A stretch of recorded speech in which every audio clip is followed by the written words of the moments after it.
Thanks, David. I appreciate getting the chance to do these, after we finish an episode, because as long as they may be 1 hour, 2 hours, 3 hours, there's still so much left over. There really is. I have to do so much editing to decide what is to be put in, what's to be left out. So I'm really relieved to be able to spend more time unpacking some of especially with the cards we're at now. As you say, they are the more complex ones.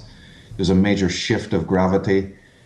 When we're looking now at the psychological and the philosophical, so much more than just the worldly situation or the domestic situation. So it's crucial that we have more time to unpack these cards, these 7 or 8 cards, Well, and I appreciate it because finally being able to get into depth on this, and then as we've said before, just being able to weave in so many different elements to it is really, really key and beneficial. And I've gotten so much positive feedback. I was actually just recently at a conference in Philadelphia, and I must have had 8 or 9 people come right up to me and just thank both of us, thank this whole endeavor here regarding Path of the Fool, that it dramatically changed their life. They're following very closely. They really appreciate both the main episodes that Chris is editing together, as well as the shows. So that's awesome. I mean, we're reaching people all over the place, and I think this is where people's heads are at now. That are looking into these subjects. They want to know more about it. They want to be able to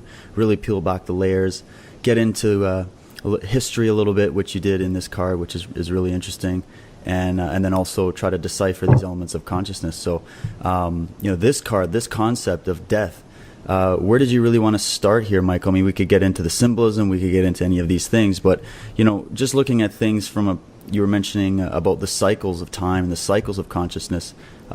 Did you want to start there? Yeah, I mean, all these cards that we're dealing with now are the concept or theme of time is crucial. Right. However, as I said, it's more the center of gravity's moved away from where we were. I touched on time deeply, in the Chariot, where we looked at the connection between the mother and the child. We looked at delayed gratification, and we're kind of on a similar thread here, except it needs to be, elasticated, sort of expanded even more in the Hegelian way. So it's not just a limited domestic situation between mother and child, and how that child then goes on to become a parent of their own, and this sort of cycle. That's very interesting.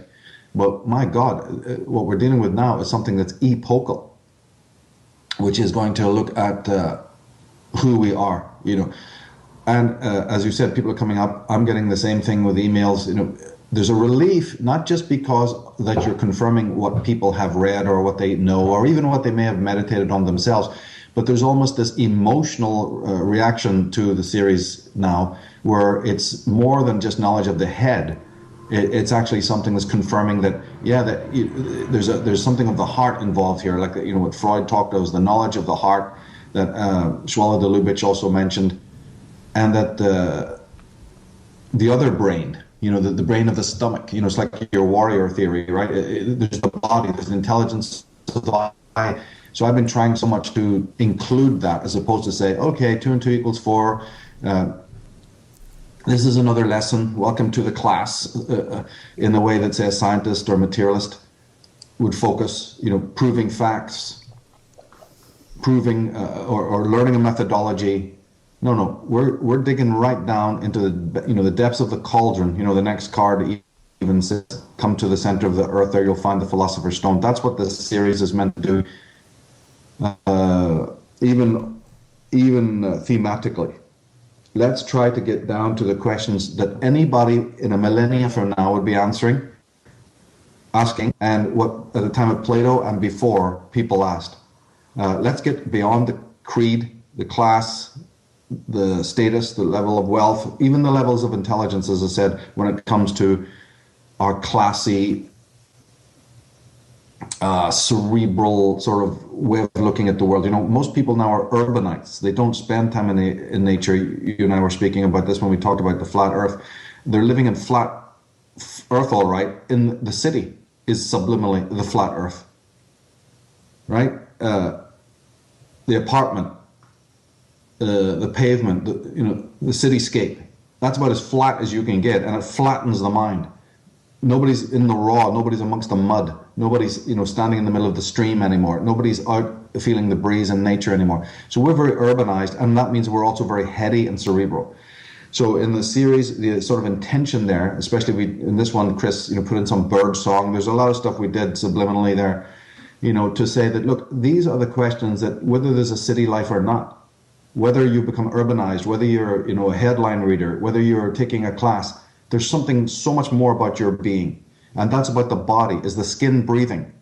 Does a baby ever feel the naked skin of its mother anymore? Or is it always clothes and artificial clothes at that? Is it always under fluorescent lights? Is it always in an artificial environment? And are we always in that 24/7?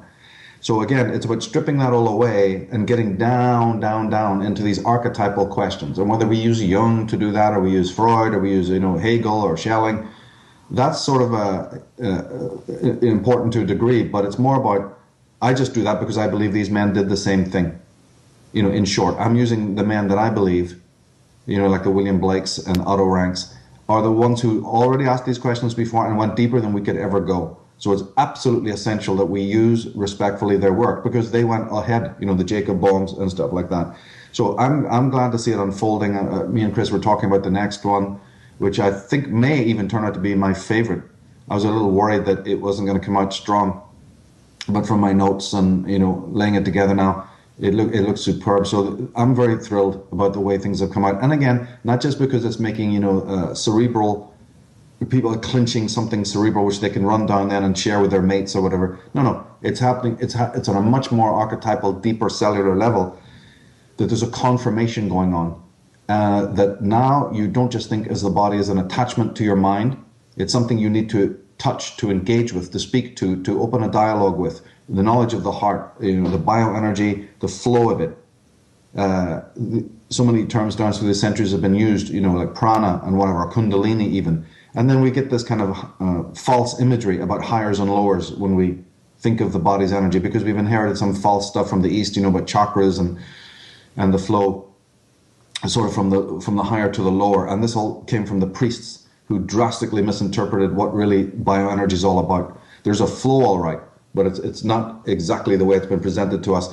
And then people pick that up wholesale, thinking they're clued in now to what it's all about. They haven't read Wilhelm Reich. They haven't thought about Otto Rank's work, on dreams. They haven't thought about what the earth is doing when you're lying down on the earth. In days again before we had the bedroom, before we had the flat surface. You lay on the ground, horizontal, and you put your head on the earth, and then you dreamed. What was that all about? What was going on there? Don't you think that the earth was speaking to man, in his dreams millions, thousands of years ago and stuff like that? So there's a whole other world that needs to be opened up, so that people start contemplating just how artificial their life is slowly becoming, incrementally, and then how to get out of the head, but not get out of the head so that you become some hippie rolling in the mud.